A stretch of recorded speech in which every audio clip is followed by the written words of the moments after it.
என்னை பார்த்து, என் சமுதாயத்தை பார்த்து இஸ்லாமிய மக்கள் எவ்வளவு பாதிக்கப்பட்டிருப்பாங்க. என் உணர்வை பேசுறேன், என் உணர்வை பேசுறேன்.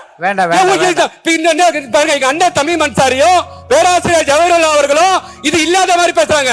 தமிழ்நாடு முஸ்லிம் லீக் பேரே பதியப்பட்டிருக்கு. எவ்வளவு வருத்தப்படுறேன். சொல்றதுக்கு கஷ்டம் இல்லையா?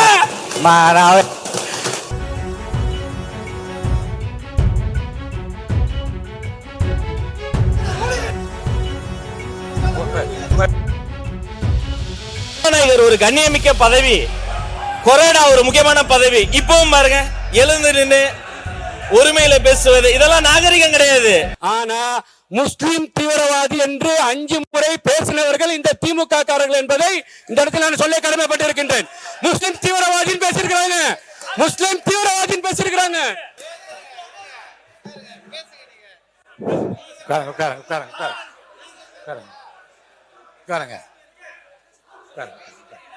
நீங்க ஒருத்தர் நீ சொல்லணுமா? மாண்புமிகு நீங்க பேசுறீங்களா? மாண்புமிகு அமைச்சர், மாண்புமிகு பேரவைத் தலைவர் அவர்களே, அமைச்சர் பேசுங்க. என்ன சொல்லுங்க,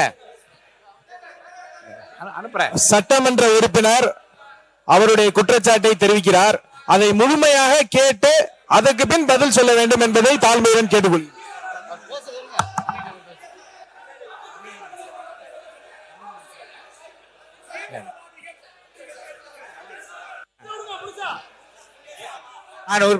பேரவைத் தலைவர் அவர்களே, நான் பத்திரிகையாளர் செய்தியில சொல்லல. நான் வந்து பாத்தீங்கன்னா அவங்க மாதிரி வந்து பாத்தீங்கன்னா, இல்ல நான் முடிச்சிடறேன் சார், நான் முடிச்சிடறேன். நான் வந்து பத்திரிகையாளர் வர செய்தியில சொல்லல, நான் பத்திரிகையில வரக்கூடிய செய்தியை சொல்லல, ஆதாரத்தோட சொல்றேன். பத்திரிகையில வரக்கூடிய செய்தியை சொல்லல, ஆதாரத்தோட சொல்றேன். உட்காருங்க. நான் பத்திரிகையில வரக்கூடிய செய்தியை சொல்லவில்லை. உட்காருங்க. நான் பத்திரிகை வரக்கூடிய செய்தியை சொல்லவில்லை. உண்மைக்கு புறமான செய்தியை சொல்லல. நான் பாதிக்கப்பட்டிருக்கிறேன், நான் நசுக்கப்பட்டிருக்கிறேன், நான் கஷ்டப்பட்டிருக்கிறேன். நான் போற இடத்துல வந்து தீவிரவாதிகளை வந்து உட்காருங்க.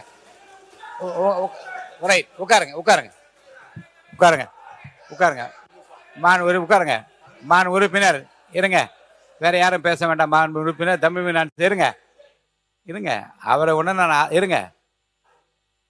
மான் உறுப்பினர் தமிழ் அலோவ் பண்றேன், அலோவ் பண்ணிட்டு பண்றேன், அவர் பண்ணிட்டு உங்களை பண்றேன்.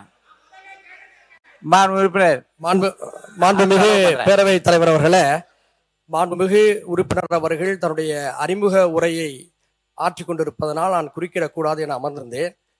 சிஏஏ என்ற மக்கள் விரோத சட்டத்துக்கு எதிராக முந்தைய திராவிட மாடல் அரசில்தான் மாண்புமிகு முதல்வராக இருந்த அண்ணன் தளபதி முத்துவேல் கருணாநிதி ஸ்டாலின் அவர்கள் தலைமையில இதே பேரவையில எதிர்த்து தீர்மானம் நிறைவேற்றப்பட்டது என்பதை நான் பதிவு செய்ய கடமைப்பட்டிருக்கின்றேன்.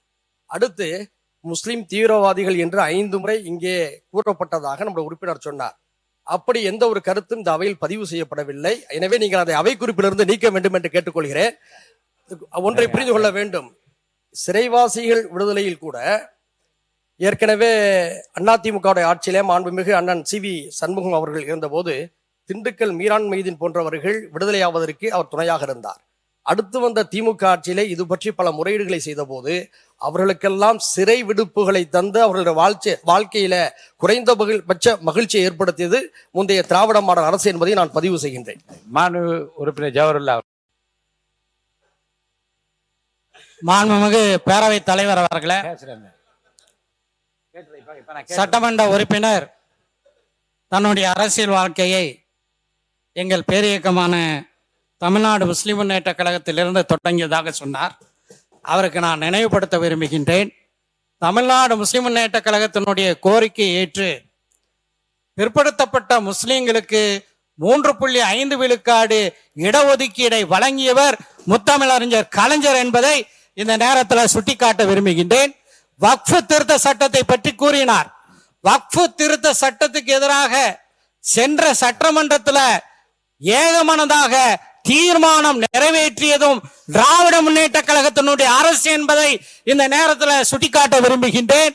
அதே போல நீண்டகால சிறைவாசிகளை விடுதலை செய்ய வேண்டும் என்ற எங்கள் கோரிக்கையை ஏற்று இதே சட்டமன்றத்தில் என்னுடைய உரைக்கு பதிலளிக்கும் போது அவர்கள் விடுதலை செய்யப்படுவார்கள் என்று சொல்லி 21 நீண்டகால சிறைவாசிகளை விடுதலை செய்தது திராவிட முன்னேற்ற கழகத்தினுடைய அரசு என்பதையும் இந்த அவையிலே பதிவு செய்ய விரும்புகின்றேன்.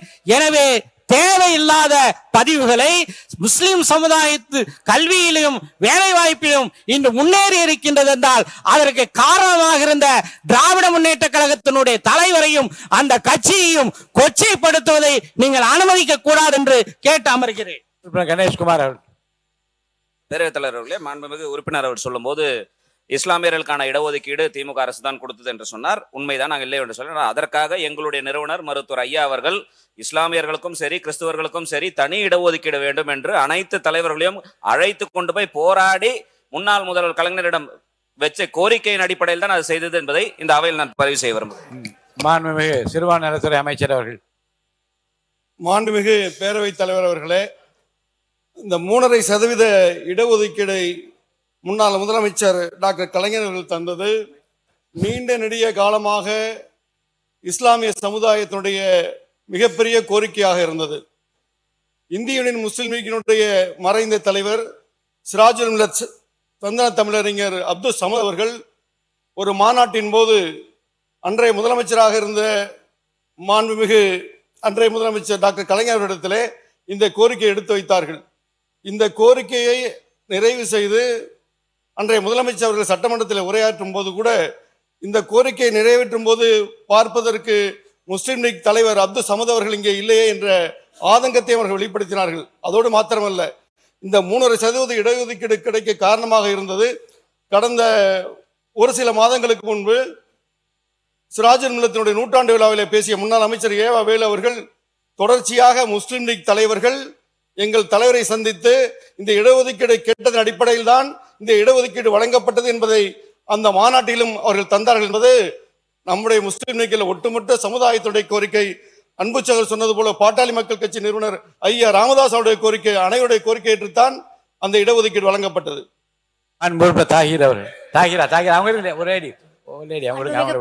மாண்புமிகு பேரவைத் தலைவர் அவர்களே, இன்னைக்கு இவங்க சொல்றாங்க, நாங்க அதெல்லாம் சொல்லணும். ஆனா முஸ்லீம தீவிரவாதிக சொன்ன கூட்டம் தான் இந்த கூட்டம். திமுக அரசு சொன்னதுதான், அது இல்லைன்னு மறக்கவே முடியாது. சொன்னதுதான். அவை குறிப்பை நான் நீக்கிறேன். வேண்டாம் வேண்டாம் வேண்டாம் வேண்டாம் வேண்டாம் வேண்டாம். இப்ப மாண்பு பள்ளிக்கல்வித்துறை அமைச்சர் வேண்டாம் வேண்டாம் வேண்டாம் வேண்டாம் வேண்டாம் வேண்டாம். மாண்பு உறுப்பினர் வேண்டாம். மாண்பு வேண்டாம்னு சொல்ல உடனே மாண்பு உறுப்பினர் மாண்பு ஏவா வேலு அவர்கள். ஏவா வேலு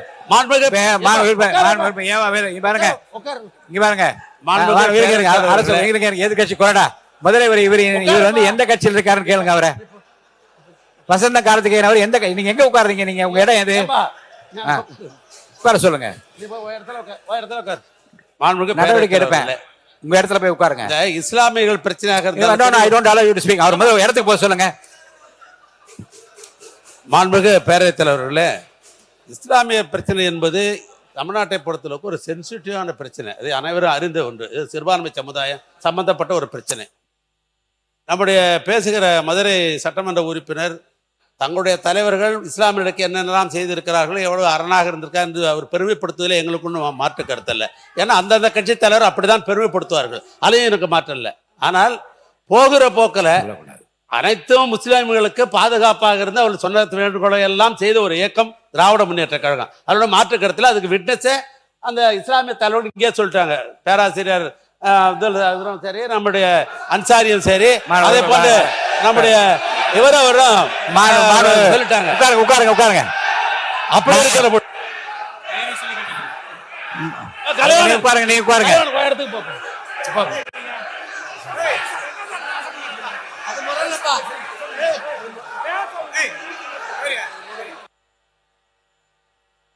உட்காருங்க உட்காருங்க. நீ உட்காருங்க, நான் பேசுறேன். உட்காருங்க உட்காருங்க நான் பேசுறேன். உட்காருங்க உட்காருங்க உட்காருங்க உட்காருங்க.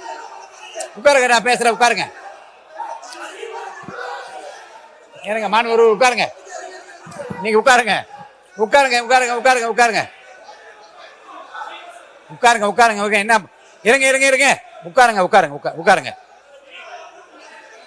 உட்காருங்க, எல்லாம் உட்காருங்க, எல்லாம் உட்காருங்க, உட்காருங்க, உட்காருங்க. முதல்ல மாண்பு பள்ளிக்கல்வித்துறை அமைச்சர் நீங்க ஒரு இத ஒரு உங்களுக்கு எல்லாரும் உட்காருங்க, எல்லாரும் உட்காருங்க. எழுந்து வர ஒரு நொடி உட்காருங்க, உட்காருங்க, அமைதியா இருக்கு. மாண்பு பள்ளிக்கல்வித்துறை அமைச்சர் முடிங்க. இல்ல முத விஷயம், அந்த சப்ஜெக்ட் போறதுக்கு முன்னாடி ரொம்ப நாளாவே என்னன்னா, இது நம்ம ஏத்துக்கொள்ளவே கூடாது. அது கொரோனா நாளா யோசிக்கணும். இப்ப என்ன நடந்தது, கேமரால காட்டினாங்களா தெரியல. அவரு மாண்புமிகு சட்டமன்ற உறுப்பினர் தான் இடத்தை விட்டு வசந்தம் கார்த்திகேயன் அடிக்கிறதுக்கு பாஞ்சு வந்து ஏவா வேலைன்னா கட்டி பிடிச்சு அணை கட்டி தடுக்கிறார். மதிப்பிற்குரிய பூண்டி கலைவாணன் அண்ணன் அங்க இருந்து நடுகிறதுல வந்து அடிக்கிறதுக்கு வராரு. இந்த உருட்டல் மிரட்டல்களாம் பதிப்படக்கூடிய கட்சி தமிழக வெற்றி கழகம் அல்ல. இதை போன்ற அநாகரிகமாக நாகரிகமற்று உருட்டுறது மிரட்டுறதுனாலதான் தமிழக மக்கள் தகுந்த தீர்வை கொடுத்து அங்க உட்கார வச்சிருக்காங்க. தொடர்ந்து நான் பாத்துக்கிட்டே இருக்கிறேன். இந்த வேலை எங்ககிட்ட நடக்காது. ஒண்ணு, சபாநாயகருக்கு ஒரு மதிப்பு இருக்கு, சபாநாயகருக்குன்னு ஒரு கண்ணியம் இருக்கு. அவர் எழுந்தா அனைவரும் அமரணும். இப்பவும் இதேதான், இப்பவும் அதேதான். உட்காருங்க, உட்கார்ந்து பேசுங்க, உட்காருங்க, உட்கார்ந்து பேசுங்க. அவர் சபாநாயகர் ஒரு கண்ணியமிக்க பதவி, கொரோனா ஒரு முக்கியமான பதவி. இப்பவும் பாருங்க, எழுந்து நின்று ஒருமையில பேசுவது, இதெல்லாம் நாகரிகம் கிடையாது. இதெல்லாம் கத்து கொடுத்தாங்களா அவங்க தலைவர்கள்? ஒண்ணு. ரெண்டாவது, நம்முடைய சட்டமன்ற உறுப்பினர் அவருடைய முதல் அறிமுக உரை பேசுகிறாரு. இன்னும் கண்ணு கவனமா உறுப்பினர்கள் பேசும்போது தங்களுடைய கருத்துக்களுக்கு ஆதாரத்தோட பேசணும். ஆதாரம் கேட்கலாம். ஐந்து முறை அவர் அறிமுக உரையை குறுக்கீடு செஞ்சு 5 முறை பேசிட்டாங்க. அவர் பேசிய கருத்துகளுக்கு இப்ப நான் பேசுனது இப்பெல்லாம் நாகரிகமா பேசாதீங்க. உட்காருங்க, உட்காருங்க, உட்காருங்க. அவர் பேசின கருத்துகளுக்கு ஆதாரம் இருக்கான்னு கேட்கலாம். ஆதாரம் இருந்தா அவர் சபாநாயகர் கிட்ட கொடுக்கலாம். அதை விட்டுட்டு அதாங்க அவர் பேசின கருத்துக்கு சபாநாயகர் ஆதாரம் கேட்டு அவர் கொடுக்கட்டும். அவரை பேச அனுமதிக்கிறேன். உட்காருங்க. எனவே மாண்புமிகு சபாநாயகர் மூலமா நான் தெரிவித்துக் கொள்வது என்னன்னா, தயவு செய்து அரசியல் கட்சியில் இருக்கக்கூடிய அனைத்து கட்சி உறுப்பினர்கள் சபை மாண்பை முதல்ல காப்பாற்றணும். ஒரு மூத்த உறுப்பினர் ஏன்சாலே எல்லாரும் உட்கார்ந்துடும். அவர் கொரோனா ஏன்ஸ் நிக்கிறாரு, பின்னாடி இருந்து கத்துறீங்க. சபாநாயகர் ஏன்ஸ் நிக்கிறாரு, நடு கூடத்துக்கு வந்துட்டு வராரு, இன்னொருத்தர் தடுக்கிறார். இதெல்லாம் முறை இல்ல, மரபு இல்ல. முதல் முறை உறுப்பினர் பேசுறாரு, அவர் கருத்துக்கு அவர் பொறுப்பேற்றுக்குவாரு. அதுக்கு ஆதாரம் இல்லைன்னா அவை குறிப்பில் நீக்கலாம், அதுக்கு என்னவோ பேசலாம். 5 முறை குறுக்கீடு செஞ்சுட்டு அவர் ஆதாரம் வச்சிருக்காரா இல்லையா, அது உண்மையா இல்லையாங்கிறத அவர் பேச அனுமதிங்க. அப்புறம் பொறுமையா கருத்தை கருத்தால் எதிர்கொள்ளுங்க. இருங்க, உட்காருங்க, உட்காருங்க, உட்காருங்க.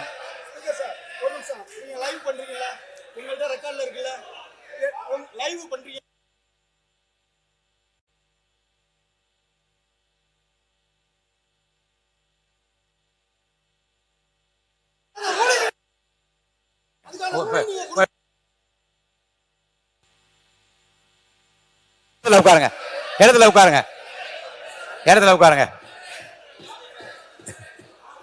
இடத்துல உட்காருங்க. மாண்புமிகு அவை உட்காருங்க.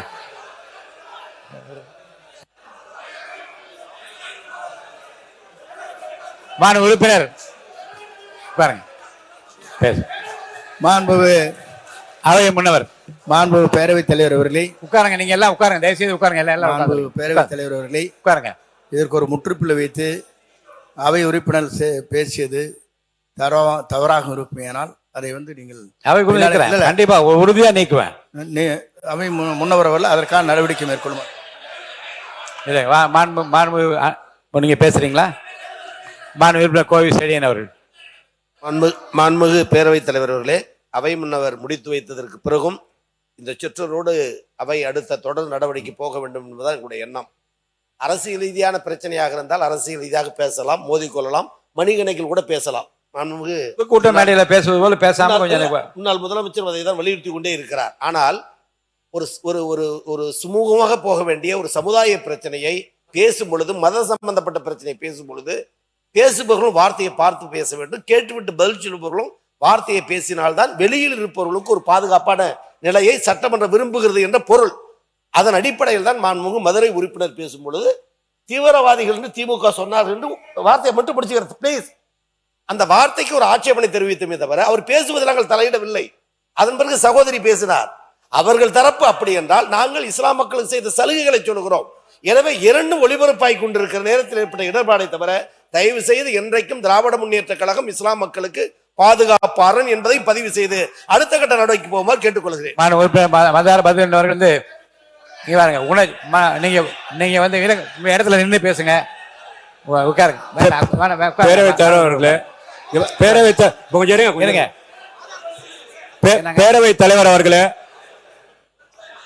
பேரவைத் தலைவர் அவர்களே, பேரவைத் தலைவர் அவர்களே, பேரவைத் தலைவர் அவர்களே, நீங்க வந்து பாத்தீங்கன்னா இங்க நான் தவறா பேசியிருந்தா கேட்டுக்கோங்க. ஒரு நிமிஷம் சொல்லிடுறேன்.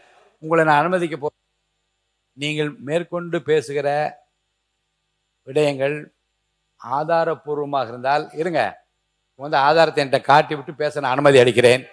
இருங்க, உட்காருங்க, இருங்க. அதுக்குள்ள வந்து மாண்புமிகு உறுப்பினர் தமிமுன் அன்சாரி அவர்கள். மாண்புமிகு பேரவை தலைவர் அவர்களே, மதிப்புமிக்க இந்த பேரவையில முன்வைக்கக்கூடிய கருத்துகள் பேரவைக்கு வெளியே சட்டம் ஒழுங்கு பாதிக்கப்படுவதற்கு துணையாக போய்விடக்கூடாது. இங்க இருக்கக்கூடிய மாண்புமிகு உறுப்பினர்கள் அனைவருமே சமூக நல்லிணக்கத்தின் மீது இயல்பாகவே நாம் அக்கறை வைத்திருப்பவர்கள், உருதாய் மக்களாக வாழ்ந்து கொண்டிருப்பவர்கள். அரசியலிலே ஆளுக்கு ஒரு கூட்டணியில இருக்கலாம், ஆளுக்கு ஒரு கட்சிகளிலே இருக்கலாம், அது அவரவர் தனிப்பட்ட விருப்பங்கள், நிலைப்பாடு. ஆனால் உணர்ச்சிகரமான ஒரு விவகாரத்தில பொறுப்பற்ற முறையில கருத்துக்களை பதிவு செய்வதெல்லாம் நீங்கள் ஏற்கக்கூடாது. இதற்கு ஒரு சில விஷயங்களை நான் இங்கே விளக்கம் அளிக்க விரும்புகின்றேன். பாட்டாளி மக்கள் கட்சியுடைய உறுப்பினர் சகோதரர் கணேஷ் அவர்கள் இங்கே குறிப்பிட்டார். என்னை பேச விடுங்க, என்னை பேச விடுங்க, என்னை பேச விடுங்க. நான் உங்களுக்கு நன்மையா தான் நான் பேச போறேன். இங்க இருக்கக்கூடிய முன்வரிசை அமைச்சர்களாக இருந்தாலும் சரி, பின்னால் இருக்கக்கூடிய ஆளுங்கட்சி உறுப்பினர்களாக இருந்தாலும் சரி, பதற்றத்தை உருவாக்குவதிலே நீங்கள் யாரும் ஆர்வம் காட்ட மாட்டீர்கள் என்பது எனக்கு தெரியும். நான் சொல்ல விரும்புவது என்னவென்று சொன்னால், ஒரு அவையிலே ஒரு கருத்து வந்த பிறகு முழுமையாக பேசுவதற்கு வாய்ப்புகளை வழங்க வேண்டும்.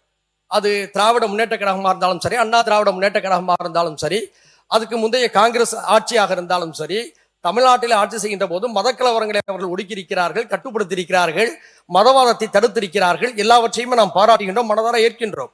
ஏனென்று சொன்னால் சிறுபான்மை மக்கள் சவளை பிள்ளைகள். தங்களுக்கு யார் ஆதரவாக இருந்தாலும் அரவணைப்பாக இருந்தாலும் அவர்களை கொண்டாடுவார்கள். இந்த நிலையில ஒரு பாராட்டையும் நன்றி நான் தெரிவிக்க கடமைப்பட்டிருக்கின்றேன். ஏனென்று சொன்னால் சூழ்நிலையை புரிந்து கொண்டு மாண்புமிகு அமைச்சர் அவை முன்னவருடைய வேண்டுகோளையும் ஏற்று, அண்ணன் செங்கோட்டையன் அவருடைய வேண்டுகோளையும் ஏற்று சர்ச்சைக்குரிய விஷயங்களை அவை குறிப்பிலே நீக்கிவிட்டோம் என்று சொல்லிவிட்டீர்கள், வரவேற்கிறேன். கூடுதலாக ஒரு செய்தி, சர்ச்சை அல்ல, இங்கே நம்முடைய பாட்டாளி மக்கள் கட்சி சகோதரர் கணேஷ் பதிவு செய்தார். இந்த முஸ்லிம்களுடைய இடஒதுக்கீட்டுக்காக அதிகமான மண்டல மாநாடுகளை நடத்தியவர்கள் நாங்கள் என்று சொன்னார், அது உண்மை. அதே போன்று களத்தில மிகப்பெரிய போராட்டங்களை நடத்தியது தமிழ்நாடு முஸ்லிம் முன்னேற்ற கழகமும், அதனை அடுத்து தமிழ்நாடு தௌஹீத் ஜமாத் என்பதும் வரலாறு. இதே பேரவையில கலைஞர் அவர்கள் இருந்த பொழுது இதே கோரிக்கையை வலியுறுத்தி இந்திய தேசிய முன்னாள் தலைவராக இருந்த மரியாதைக்குரிய சம்சுரே மில்லத் அவர்கள் பேசினார்கள். பாட்டாளி மக்கள் கட்சியுடைய தலைவராக இருந்த ஜி.கே. மணியண்ணன் பேசினார்கள். காங்கிரஸ் கட்சியில இருந்த அண்ணன் ஹாரூன் எம்பி அவர்கள் பேசினார்கள். இப்படி பலரும் பேசியிருக்கிறார்கள். 2006 ஜெயலலிதா அம்மா அவர்கள் முதலமைச்சராக இருந்த போது இதற்காக ஒரு ஆணையத்தையும் அமைத்தார்கள். எல்லாருடைய வேண்டுகோளையும் ஏற்று கலைஞர் அவர்கள் நீண்ட காலமாக இந்த மக்களுடைய வலியை புரிந்து கொண்ட காரணத்தினால, இயல்பாக அந்த சமுதாயத்தோடு ஒரு பிணைந்த உறவு வைத்திருந்த காரணத்தினால அவர் 2007ஆம் ஆண்டு இந்த முஸ்லிம்களுக்கு 3.5%, கிறிஸ்தவர்களுக்கு 3.5% கொடுத்தார்கள். இதுல மாறுபட்ட கருத்து இருக்க முடியாது. எல்லா கட்சிகளும் அதை ஆதரித்தார்கள். இந்த அவையிலே ஆதரிப்போடு அது வெளிவந்திருக்கிறது. இது ஒரு பாராட்டத்தக்க மகிழ்வான வரலாறு. இந்த நிலையில இணக்கத்தை பாதிப்பை ஏற்படுத்தக்கூடிய வகையில எந்த கருத்தையும் யாரும் இனியும் சொல்ல வேண்டாம் என்ற அன்போடு நான் கேட்டுக்கொள்கிறேன். இந்துக்களும் முஸ்லிம்களும் தாய் பிள்ளையாக இருக்கக்கூடிய அற்புதமான ஒரு பூமி இது. இந்த பூமியில நாம் எல்லோரும் ஆச்சரியமின்றி மகிழ்ச்சியாக வாழ வேண்டும் என்று நிலையில் இருக்கின்ற பொழுது பேதத்துக்குரிய கருத்துக்களை கூறி இணக்கத்தை பால்படுத்தக்கூடிய எந்த கருத்துக்களையும் நீங்கள் அனுமதிக்க வேண்டாம் என்று கேட்டு அமர்கிறேன். நன்றி. மாண்புமிகு உறுப்பினர் அதார் பதுன் அவர்கள் நீங்க ஆதாரத்தை காட்டி விடுங்க. ஆதாரத்தை என்னிடம் காட்டிவிட்டீர்கள். அவையின் மாண்பு கருதி, மக்களின் நலன் கருதி அந்த ஆதாரங்கள் கொடுத்திருக்க ஆதாரம் அத்தனையும் நான் ஆய்வில் வைத்துக் கொள்கிறேன். தொடர்ந்து இது குறித்து நீங்கள் பேசாமல் மற்ற விஷயங்களுக்கு போங்க. ஆதாரம் இருக்கிறது என்பதை காட்டிவிட்டால் நான் ஆதாரத்தையும் பார்த்து விட்டேன். ஆனால் அதை மிகைப்படுத்தி அவையில் வெளியிட விரும்பவில்லை. அவையில் அதை பற்றி நான் விவாதிக்க விரும்பவில்லை. ஆதாரங்களை என்னிடம் காட்டியிருக்கிறார். அவை குறிப்பிலும் இருக்கிறது. அதையெல்லாம் நான் வெளியிட விரும்பவில்லை, விவாதிக்க விரும்பவில்லை. அவையின் மாண்பு கருதியும் மக்கள் நலன் கருதியும் அந்த விஷயத்தோட மற்ற விஷயத்துக்கு நீங்க போங்க. பேரவைத் தலைவர் அவர்களே, பேரவை அதுக்குள்ள போல பேரவையோட மாண்பை நான் கடைபிடிக்கிறேன். அன்பார்லிமெண்ட் வேற இந்த பேரையில பயன்படுத்தக்கூடாது. நான் வந்து ஏத்துக்கிறேன். நான் கேட்கிறேன், மானிய கோரிக்கைக்குள்ள வந்துருங்க. மானிய கோரிக்கை வரேன். பாருங்க பேரவைத் தலைவர் அவர்களே, ஒரு தவறான வார்த்தை அந்த அவையில பேசினாலே இந்த அவையில இருந்து நீக்கிறீங்க. லைவ்ல போயிருதேன்னு சொல்லி கவலைப்படுறாங்க எதிர்கட்சிக்காரங்க. என்ன லைவ்ல போயிருச்சே, ஏன் நீங்க பாத்தீங்கன்னா ஆய்வுக்குள்படுத்தி நீக்குங்கன்றீங்க. ஒரு வார்த்தையே தவறு. ஏன்னா இந்த நாட்டுல பாத்தீங்கன்னா மாற்றுத்திறனாளிகள் அழகான பேர் வைக்கிறோம். புரியுதா உங்களுக்கு? நீங்க பாத்தீங்கன்னா எவ்வளவோ விஷயத்துக்கு நல்ல நல்ல பேரை வைக்கக்கூடிய விஷயம் இருக்கட்டும். யார் வேணா வைக்கட்டுங்க, யார் வேணா வைக்கட்டும், பேர் வைக்கட்டும். ஆனா நான் ஒரு சமுதாயத்துல பிறந்திருக்கிறேன், ஒரு சமுதாயம் சார்ந்தவனா இருக்கிறேன். 1999 என்னை பார்த்து, என் சமுதாயத்தை பார்த்து இஸ்லாமிய மக்கள் எவ்வளவு பாதிக்கப்பட்டிருப்பாங்க. என் உணர்வை பேசுறேன், என் உணர்வை பேசுறேன். அண்ணன் தமிழ் அன்சாரியும் பேராசிரியர் ஜவஹர்லால் அவர்களும் இது இல்லாத மாதிரி பேசுறாங்க. தமிழ்நாடு முஸ்லிம் லீக் பேரே பதியப்பட்டிருக்கு. எவ்வளவு வருத்தப்படுறேன். சொல்றதுக்கு கஷ்டம் இல்லையா? மேற்கொண்டு நான் அனுமதிக்க முடியாது. இல்ல உங்க உணர்வை நான் மதிக்கிறேன். இல்ல இருங்க. இல்ல மீண்டும் இல்லைங்க. மீண்டும் 1990 நீங்க ஞாபகப்படுத்தி யாரையும் வேதனைப்படுத்த வேண்டாம், யாரையும் குற்றப்படுத்த வேண்டாம், யாரையும் காயப்படுத்த வேண்டாம். நடந்தது நல்லவையாக இருக்கட்டும், இனி நடக்க போது நல்லவையாக இருப்பதற்கு என்ற அந்த கருத்துக்களை மட்டும் மானிய கோரிக்கைகள் பேசுமாறு நான் கேட்டுக்கொள்கிறேன். உறுப்பினர் மானிய கோரிக்கை மீது பேசுங்க. தமிழ்நாட்டுல நம்ம ஆட்சி பொறுப்பேற்று 3 மாசம் 3.5 மாசம் தான் ஆகுது. ஆனா மக்கள் பேசுறது, நான் ஒரு பேருந்துல போக கூட பேசிட்டாங்க, என்னங்க 3 மாசத்துல இவங்க என்ன செய்ய முடியும்னு. ஆனா தமிழ்நாட்டுல கடந்த காலத்துல காவேரி காய்ந்து போனது எந்த ஆட்சினால, கச்சத்தீவு கைவிட்டு போனதுனால எந்த ஆட்சினால, முல்லை பெரியார் முடங்கி போனது எந்த ஆட்சினால, பாலாறு பாலாகி போனது எந்த ஆட்சினால, ஈழத்தமிழர்கள் பலர் இரையாகி போனது எந்த ஆட்சியில, ஊழல் உற்றுக்கண்ணா பெருகி போனது எந்த ஆட்சியில, கனிம வளம் காணாம போனது எந்த ஆட்சியில, கார் ரேஸ்னு காதுல பூ சுத்தி கஜானாவை காலி செஞ்சது எந்த ஆட்சியில, குடிமக்களை குடிமகனாக மாற்றியது எந்த ஆட்சியில, பட்டினியாக இருந்த பாட்டாளிகளை கிட்னியை திருடினது எந்த ஆட்சியில, பாட்டலுக்கு 10 ரூபான்னு ஊழல் கலாச்சாரம் பரவியது எந்த ஆட்சியில, பார்ட்டி பண்டுன்னு பட்டையை கிளப்பினது எந்த ஆட்சியில, போதையால் தமிழக இளைஞர் தள்ளாடியது எந்த ஆட்சியில, 30,000 கோடி ஊழல்னு முணுமுணுத்த முன்னாள் அமைச்சர் எந்த ஆட்சிய,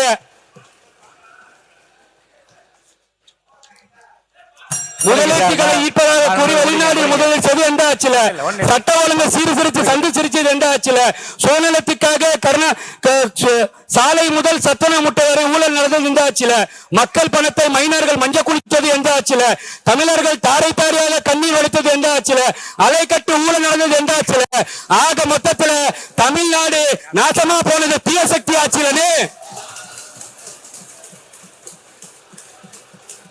பாருங்க, எந்த ஆட்சியில் தான் அவர் கேட்கிறாரு. விடுங்க, உட்காருங்க பேசுங்க, முடிங்க. ஆனா தலைவர் ரொம்ப தெளிவா சொல்றார், யார் தப்பு செஞ்சாலும், யார் தப்பு செஞ்சிருந்தாலும், யார் தப்பு செஞ்சு கொண்டு இருக்கிறாங்களோ கண்டிப்பாக நடவடிக்கை எடுக்கப்படும். மாண்புமிகு பேரவைத் தலைவர் அவர்களே, கண்ணுக்கு மை அழகு, கவிதைக்கு தமிழ் அழகு, தமிழ்நாட்டுக்கு தாவேக்க அழகு, தமிழருக்கு எங்கள் தங்க தளபதி அழகு, தீய சக்திக்கு தீகார் சிலை அழகு அழகுன்னு சொல்லி அன்னை நாடு குடும்ப ஆதிக்கத்தை ஒழிப்பு எங்களுக்கு அளித்த பரிசு கேலியும் கிண்டலும். காலம் செய்து விட்டது. கேலிக்கும் கிண்டலுக்கும் நாங்கள் அஞ்சவில்லை. இது எங்களுக்கு திருநாளாகும். பெற்றெடுத்த தாய்நாட்டு மண்ணு, பெற்றெடுத்த தமிழ் மண்ணு, பெற்றெடுத்த தாய்நாட்டு மண்ணு, பெற்றெடுத்த தமிழ் மண்ணு. தமிழக அரசியல் களத்திலே நிரந்தர முதலமைச்சராய் எப்போதும் களத்தில் நிற்கக்கூடியவர் வெற்றி தளபதி, வெற்றி தளபதி, வெற்றி தளபதி, வெற்றி தளபதி, வெற்றி தளபதி என்று சொல்லி, வாழ்க தமிழ், வளர்க தமிழ், ஜெய்ஹிந்த் என்று சொல்லி, அன்னை நாடு ஜெய்ஹிந்த் என்று சொல்லி, எண்ணிய முடிதல் வேண்டும், நல்லவை எண்ணம் வேண்டும், திண்ணிய நெஞ்சம் வேண்டும், தெளிந்த நல் அறிய வேண்டும், பண்ணிய பாவம் எல்லாம் பனிதமுள் பணியை போல நன்னும் நிற்பாக்கண்ணும் நசித்திட வேண்டும் இறைவா என்று இறைவாக்கு நன்றியை சொல்லி, பேரவைத் தலைவர்களுக்கு நன்றியை சொல்லி, முதலமைச்சருக்கு நன்றியை சொல்லி, அமைச்சர்கள் நன்றியை சொல்லி, வாய்ப்பளித்த அத்தனை நல்ல உள்ளங்களுக்கும் என் நேரத்தை கருதி நன்றி பாராட்டி விடைபெறுகிறேன். நன்றி, வணக்கம்.